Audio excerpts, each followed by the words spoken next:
Moneter. Jadi membikinlah CP, tidak tahu mau kerja apa. Oleh karena itu, karena posisi saya masih ada di Haji Kalla waktu itu, di kelompok grup Kalla. Nah, kemudian di kelompok Kalla kita ada kontraktor namanya Bumi Karsan, saya di situ, dan kemudian tentu banyak ke proyek, menemukanlah di proyek ada membutuhkan kertas, membutuhkan mesin ketik dan sebagainya. Akhirnya CP Moneter ini mempunyai aktivitas mensuplai kertas pada kantor di Rosida Berlan. Itulah aktivitasnya. Jadi inilah CP Moneter awalnya, dan ini didirikan seorang pemuda yang berusia 27 tahun, lahir di semua lembah di Kabupaten Baru bernama Salsoe. Itu satu desa, satu kampung di lembah pegunungan yang jaraknya dari kota 3 km. Dari situ saya bersekolah ke Lapasu, jaraknya 3 km. Jadi saya pergi sekolah jalan kaki 3 kilo tanpa sepatu. Jadi kalau mau masuk sekolah cuci kaki dulu baru masuk kelas.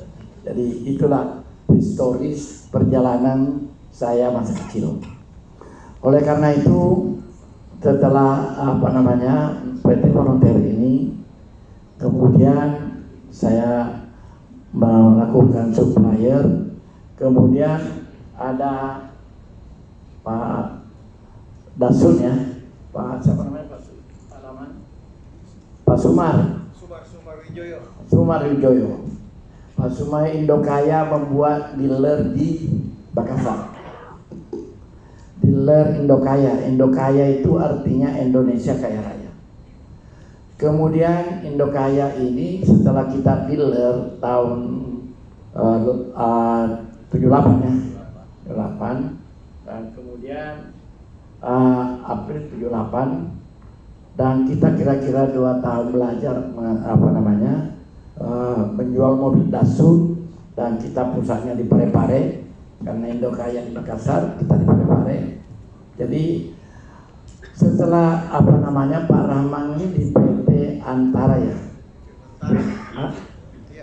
PT Antara, saya ajak Pak Rahman menggabung karena punya pengetahuan mengenai dan ini adalah teman dan sama-sama himpunan mahasiswa Islam, dan tentu Pak Rahman karena sudah berada di Antara, akhirnya sama-samalah mengembangkan Datsun ini. Pak Rahman lah bersama Badru dan Tayyib di Parepare, tinggal di Parepare. Jadi mengembangkan Datsun. Tiba-tiba setelah kita menjual mobil tahun 78 sampai tahun 1 tahun setengah ya, kita sudah mulai mengenal menjual mobil pickup Datsun. Jadi dulu itu Datsun pesaing kerasnya Toyota. Datsun ini dulu diminta oleh Pak Harto membuat mobil produksi dalam negeri. Datsun ini membuat mobil dalam negeri namanya Sena, sedangkan Toyota membuat nama merek Kijang. Nah, oleh karena itu persaingan dalam penjualan kita Sena dengan Kijang. Dan kemudian karena ada historisnya bahwa Indokaya ini keluarganya Reno ini masih omnya Reno, kakeknya ya, om. Karena bapaknya Reno adalah keluarga Indokaya, bahkan ibunya semua sama. Jadi itu historisnya.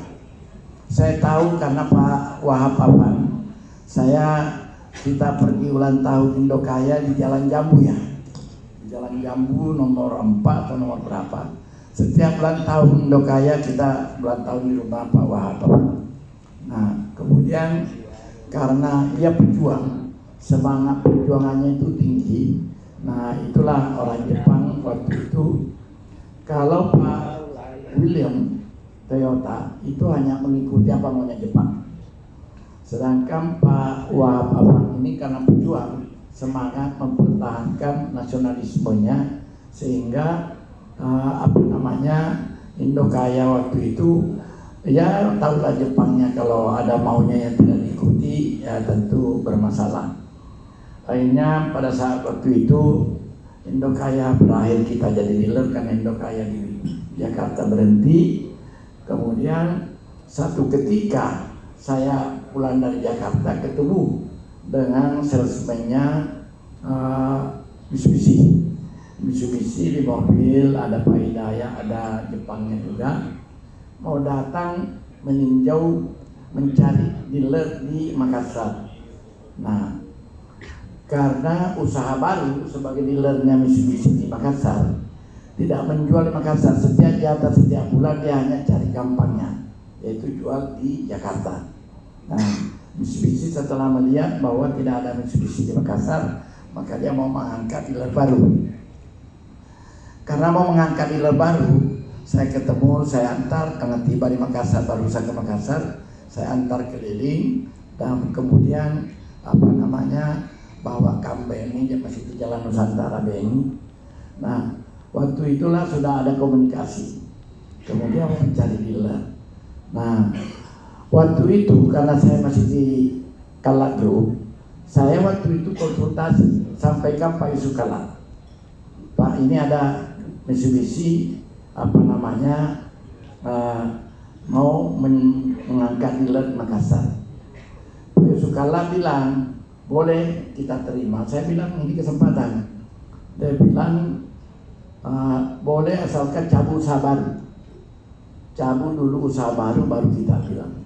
Karena Pak Yusuf Kala moral, maka dia tidak mau kalau usaha baru tidak dicabut. Nah, karena Pak Yusuf Kala tidak mau, ya terpaksa. Saya pikir ini kesempatan. Ya, jadi namanya peluang itu jangan dibuang. Harus setiap peluang harus ditangkap. Oleh karena itu peluang ini saya tangkap. Nah, kemudian setelah peluang itu Pak Rahman, saya bilang ya kita kembali ada lagi nih prospek. Kemudian kita menjadi isyarat. Setelah saya Jepangnya ini pulang ke Jakarta, dia suruh saya menyusul.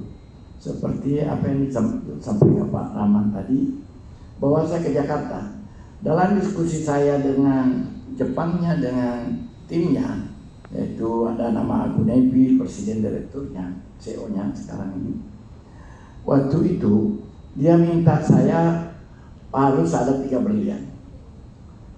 Jadi karena isyaratnya harus ada 3 berlian, saya juga bilang sama teman di Makassar juga ada 3 berlian, yaitu namanya 3 berlian Teluk Bocona Tanah Bugis. Teluk Bocona Tanah Bugis ini adalah Bone Sopenda Wajo.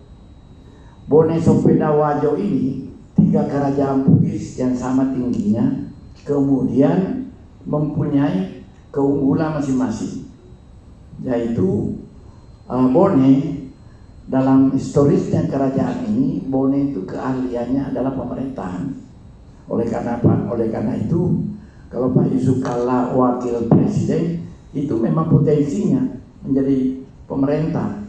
Kalau menjadi sukses di bisnis itu hanya hobi. Jadi itu hobinya sebagai pebisnis. Kemudian Sopeng itu di dalam historis kerajaan ini Teluk Bocoe itu Sopeng itu adalah produsen. Oleh karena itu apa saja yang dikerja orang Sopeng itu pasti hasilnya bagus. Itu orang Sopeng. Kemudian Wajo itu dalam historisnya kerajaan ini adalah pedagang.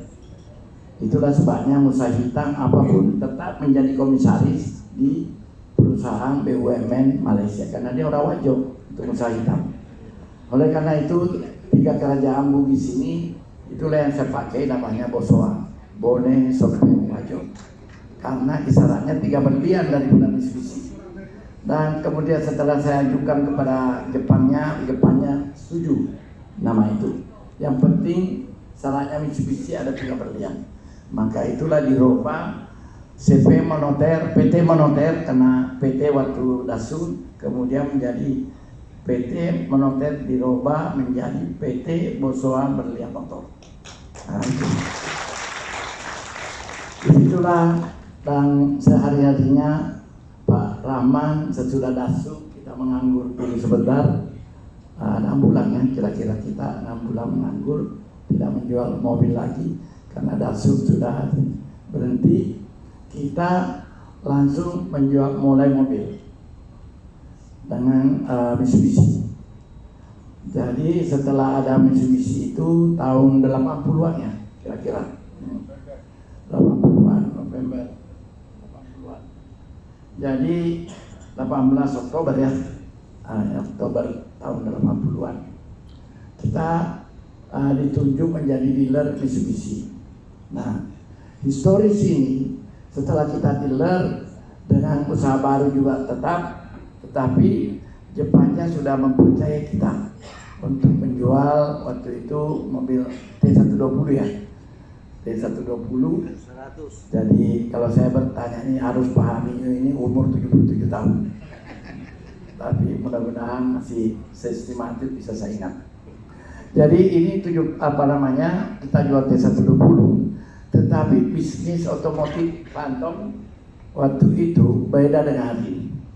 Kalau sekarang ini untungnya mobil ya 3%, 4%, 5%. Kita dulu dengan Pak Rahman, kalau kita tebus 5 unit itu menjadi 10 unit berikutnya.